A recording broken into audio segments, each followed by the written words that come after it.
So, tell me a little bit about your battle for access to the investigative files. First of all, what it's looked like, but also why was that so important to you? Why did you feel like you needed to be able to see it for yourself?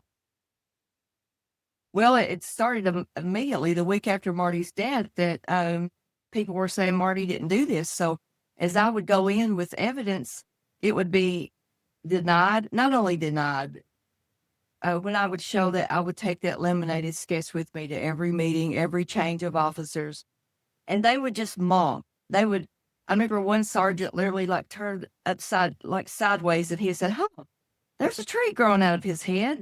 And I think his hair's pulled back in a ponytail.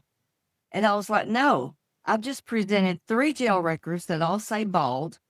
I presented a letter from Marty's mother that states, ironically, on August the 21st, 1995 was Marty's birthday. And she had looked out the kitchen window and had seen him walking in the yard, and she didn't even recognize him. He was bald. So year after year, I just kept saying, "Something is wrong here." So I started filing open records and appeals and FOIAs and appeals, and I'm still at it 30 years later with absolutely, but I do know what I know now.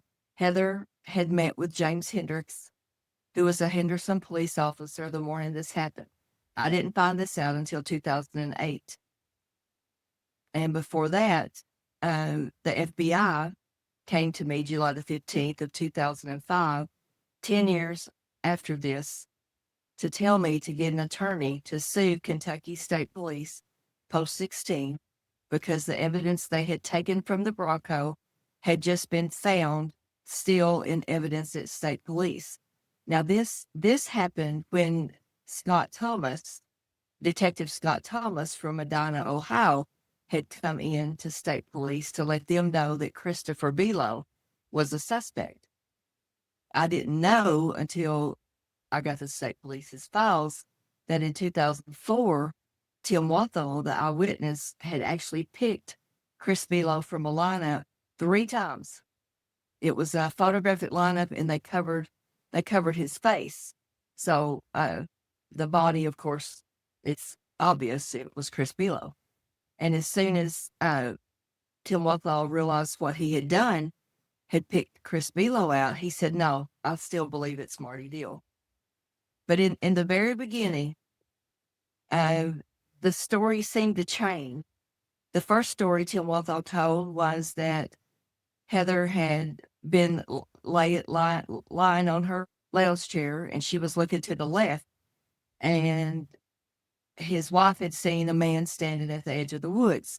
So he had binoculars, and he switched to a telescope, and he said he saw four-wheelers wreck, and then he saw a man said that he crept down slowly to where Heather lay, and he looked like he was whispering to her. And as he was whispering, he was wrapping her hair around his wrist and pointed something silver, shiny, which insinuated a gun. And then he lifted Heather up. He said her little feet dangled from the dirt and that she could not scream because her hair was wrapped so tightly around his wrist.